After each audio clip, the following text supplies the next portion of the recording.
അന്നത്തെ ദിവസത്തിനേക്കാളും പെരുന്നാളിൻ്റെ തലേന്ന് ഭയങ്കര ഒരു ഹാപ്പിനെസ്സും ഭയങ്കര ഒരു തിരക്കും എല്ലാം കൂടി ആയിട്ടുള്ളൊരു മൊമെൻ്റാണെന്നല്ലേ തലേ ദിവസം. പ്രത്യേകിച്ച് ഗേൾസിന് ഈ മൈലാഞ്ചി ഇടുന്ന തിരക്കും. അപ്പം എൻ്റെ മോക്ക് ഞാൻ ആവുന്ന പോലെ ഞാൻ വെച്ച് കൊടുത്തിട്ടുണ്ട്. ഇതൊന്നും കണ്ട് ആരും കളിയാക്കല്ലേ, എനിക്കങ്ങനെയൊക്കെ അറിയൂ. പിന്നെ ഫിത്ർ സക്കാത്തിനുള്ള അരി തക്ബീർ ചൊല്ലിയപ്പോൾ മുതൽ എടുത്ത് വെച്ചിട്ടുണ്ട്. പിന്നെ ഇതാണ് എൻ്റെ ഈദിൻ്റെ ഡ്രസ്സ്. ഒരു ഫോട്ടോ എടുക്കാൻ വേണ്ടിയിട്ട് എല്ലാം ഒന്നിങ്ങനെ സെറ്റ് ചെയ്ത് വെച്ചതാണേ. അപ്പോൾ ഒരു വീഡിയോ കൂടി എടുത്തതാണേ. പിന്നെ ഇത് കണ്ട് ആരും ചിരിക്കണ്ട, എന്നെപ്പോഴത്തെ അറിയാത്തവർക്ക് ഇതേപോലെ വരച്ചിട്ട് മൈലാഞ്ചി വെച്ച് നോക്കാം. ഈ ഒരു ലോട്ടസിൻ്റെ ഡിസൈന് എല്ലാവരും വെച്ചിട്ട് കാണുമ്പോൾ എപ്പം ഞാൻ വെക്കണം എന്ന് വിചാരിക്കലുണ്ട്. അപ്പോൾ അത് ഞാൻ മൈലാഞ്ചി കൊണ്ട് വെച്ചിട്ട് കൊളായി പോകണ്ടെന്ന് വിചാരിച്ച്, പെരുന്നാളല്ലേ, അപ്പോൾ ഇതേപോലെ ഒന്ന് ജസ്റ്റ് ഒന്ന് വരച്ച് നോക്കിയിട്ടാണേ ഞാൻ വെച്ചിട്ടുണ്ടായേ. അപ്പോൾ ഞാനത് വരക്കുന്നതിൻ്റെ ഇടയിൽ ഒരു ഗിഫ്റ്റ് വന്നിട്ടുണ്ട്. കാരണം എൻ്റെ ബർത്ത്ഡേ ആണ് 20-ന്. ആരെക്കാളും ഏറ്റവും സ്പെഷ്യലായിട്ടുള്ള ഡേ ആണ് എനിക്ക് പെരുന്നാളും അതുപോലെ തന്നെ ബർത്ത്ഡേയും ഒരുമിച്ചായൊരു ദിവസം. അപ്പോൾ ഹസ്ബൻഡ് എൻ്റെ ബ്രദറിനെ ഏൽപ്പിച്ചിട്ട് ഒരു ഗിഫ്റ്റും കേക്കും ഒക്കെ ആയിട്ട് എത്തിയിട്ടുണ്ടായിരുന്നേ. ഒട്ടും പ്രതീക്ഷിക്കാതെയുള്ള ഗിഫ്റ്റാണ്. രാത്രി 12:30 സമയത്താണ് വന്നിട്ടുണ്ടായേ. എനിക്കിഷ്ടപ്പെട്ട കുറേ ചോക്ലേറ്റ്സ്, ഒരു ബോക്സ് നിറച്ചും നല്ലൊരു കേക്കും. അപ്പോൾ ഈ സമയത്ത് ഇതൊക്കെ കിട്ടുമ്പം ശരിക്കും ഒരുപാട് മിസ് ചെയ്യുന്നുണ്ട്. കാരണം പെരുന്നാളും കൂടി ആയതുകൊണ്ടും പിന്നെ എൻ്റെ ബർത്ത്ഡേ ആയതുകൊണ്ടും. അപ്പോൾ ഞാൻ എങ്ങനെയൊക്കെയോ കുത്തി വരച്ചിട്ടിട്ടുണ്ട്. ഇതൊക്കെ മൈലാഞ്ചി നല്ലോണം ഇടുന്നവർ മെയിൻറ്റെയിൻ ചെയ്യണ്ട കേട്ടോ, നമുക്കിങ്ങനെയൊക്കെ തന്നെ പറ്റൂ. അപ്പോൾ അതൊക്കെ എങ്ങനെയൊക്കെ ഒന്ന് ഫിനിഷ് ചെയ്തെടുത്തിട്ടുണ്ട്. അപ്പോൾ പെരുന്നാൾ ദിവസം രാവിലെയാണ് ഇത്.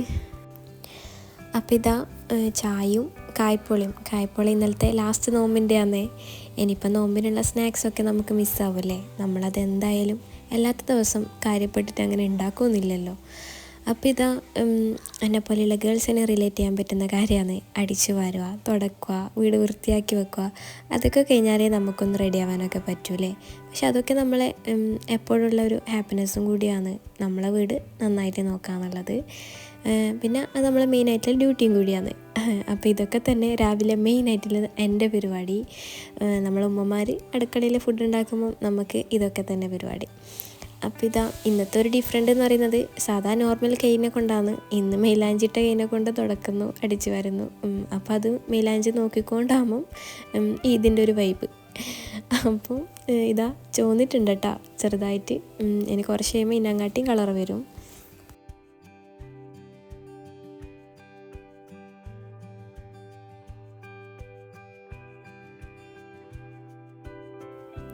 വീട്ടിൽ വരുന്നവർക്ക് ഡിസേർട്ടൊക്കെ കൊടുക്കാൻ വേണ്ടിയിട്ട് ഞാൻ എപ്പോഴും എന്തൊക്കെയോ വെറൈറ്റീസ് ഉണ്ടാക്കലുണ്ട്. ഇപ്രാവശ്യം ഒന്നിനും സമയം കിട്ടിയിട്ടില്ല. കാരണം ഈ 29-ാം നോമ്പിന് നമുക്ക് വലിയ പ്രതീക്ഷയില്ലല്ലോ, നാളെ പെരുന്നാളാവും, ഒന്നും അറിയില്ലല്ലോ. അപ്പം അതുകൊണ്ട് തന്നെ വലുതായിട്ട് അങ്ങനെ ഉണ്ടാക്കാനൊന്നും പറ്റിയിട്ടില്ല. ഞാനൊരു പിസ്തൻ്റെ വെള്ളം ഒരു ഡ്രിങ്കാണ് ഉണ്ടാക്കിയിട്ടുണ്ടായേ. പിന്നെ നമ്മൾ രണ്ടാളും മൈലാഞ്ചി നോക്കുമ്പോൾ മൈലാഞ്ചി വെക്കാത്ത ഒരാളും കൈ കാണിച്ചിരുന്നുണ്ട്. വെച്ച് കൊടുത്തിട്ടുണ്ടായിരുന്നു. പിന്നെ അവൾ ചെറുതായതുകൊണ്ട് അറിയില്ലല്ലോ, എല്ലാം അങ്ങ് കളഞ്ഞു. അപ്പോൾ രണ്ടാളും ഡ്രസ്സൊക്കെ മാറ്റി ഇതേപോലെ ഫോട്ടോ എടുക്കാനും വീഡിയോ എടുക്കാനൊക്കെ ഇരുന്ന് തന്നിട്ടുണ്ട്. പിന്നെ അതൊക്കെ കഴിഞ്ഞ് വീട്ടിൽ നാസ്ത ഉണ്ടാക്കിയത് നെയ്പ്പത്തിലും ചിക്കൻ കറിയാണ്. ഈ പെരുന്നാൾ വെള്ളിയാഴ്ച ആയതുകൊണ്ട് തന്നെ ജുമയും കൂടി ഉണ്ടല്ലോ, അതുകൊണ്ട് രാവിലെ നാസ്ത ഉണ്ടാക്കിയിട്ടുണ്ടായിരുന്നു. അല്ലെങ്കിലും ഉണ്ടാക്കും, പക്ഷേ നാസ്ത കഴിച്ചിട്ടുണ്ടെങ്കിലും പള്ളിയിൽ നിന്ന് കീഞ്ഞ് വന്നപാട് നമ്മൾ ചോറ് കഴിക്കലുണ്ട്. പക്ഷേ ഇപ്രാവശ്യം ജുമ കഴിഞ്ഞിട്ടാണ് നമ്മളെല്ലാവരും ബിരിയാണി കഴിച്ചിട്ടുണ്ടായി. പിന്നെ എല്ലാ പെരുന്നാളും ഒരേപോലെയൊന്നല്ല കേട്ടോ, സിറ്റുവേഷൻ അനുസരിച്ചിട്ട് അങ്ങോട്ടും ഇങ്ങോട്ടും ഒരുപാട് മാറ്റങ്ങളുണ്ടാവും. ഇപ്രാവശ്യത്തെ പെരുന്നാൾ ഇതൊക്കെ തന്നെ. പിന്നെ ഉമ്മാക്ക് ഏറ്റവും വലിയ ഡ്യൂട്ടി ഉണ്ടായത് ഒരുപാട് ആൾക്ക് പെരുന്നാളിൻ്റെ ബിരിയാണി കൊടുക്കാനുണ്ടായിരുന്നേ. അയൽവാസികൾക്കും കുറച്ച് ആൾക്കാർക്കൊക്കെ കൊടുക്കാനുണ്ടായിരുന്നു. അപ്പോൾ നല്ല ക്വാണ്ടിറ്റിയിൽ ബിരിയാണി വെച്ചിട്ടുണ്ടായിരുന്നേ. അപ്പോൾ അതിൻ്റെ ഇടയിൽ ഞാൻ കുളിച്ച് റെഡിയായി മാറ്റി എൻ്റെ ഫ്രണ്ടിൻ്റെ വീട്ടിലൊക്കെ പോയിട്ടുണ്ടായിരുന്നു. നമ്മൾ 5 ആളും ഒരേ നാട്ടിലാണെങ്കിലും പെരുന്നാളിൻ്റെ ദിവസം കാണൽ വളരെ അപൂർവമാണ്. കാരണം നാലാളും മാരീഡ് ആയതുകൊണ്ട് തന്നെ അവർ ഹസ്ബൻഡിൻ്റെ വീട്ടിൽ പോകും എല്ലാം ആയതുകൊണ്ട്. പിന്നെ എൻ്റെ ബർത്ത്ഡേ ആയതുകൊണ്ട് തന്നെ ഇതാ ഒരു വാച്ച് എനിക്ക് ഗിഫ്റ്റായിട്ട് തന്നിട്ടുണ്ട്.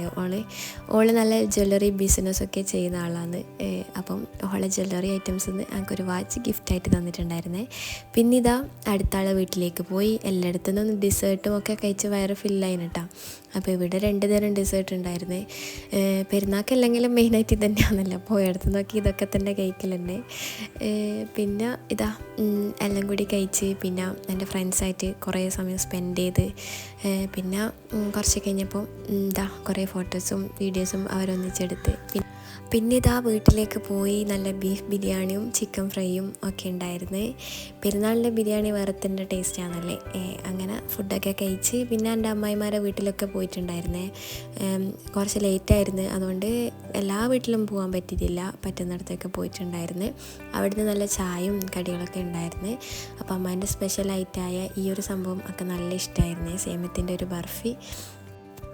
അപ്പോൾ ഇതിൻ്റെ കുഞ്ഞു വീഡിയോ നിങ്ങൾക്ക് ഇഷ്ടപ്പെട്ടാൽ തീർച്ചയായും ലൈക്ക് ചെയ്യാനും സബ്സ്ക്രൈബ് ചെയ്യാനും മറക്കല്ലേ. അപ്പോൾ ഇൻഷാ അല്ലാഹ് മറ്റൊരു വീഡിയോയുമായി ഇനിയും കാണാം. അപ്പോൾ ഓക്കെ, ബൈ ബൈ.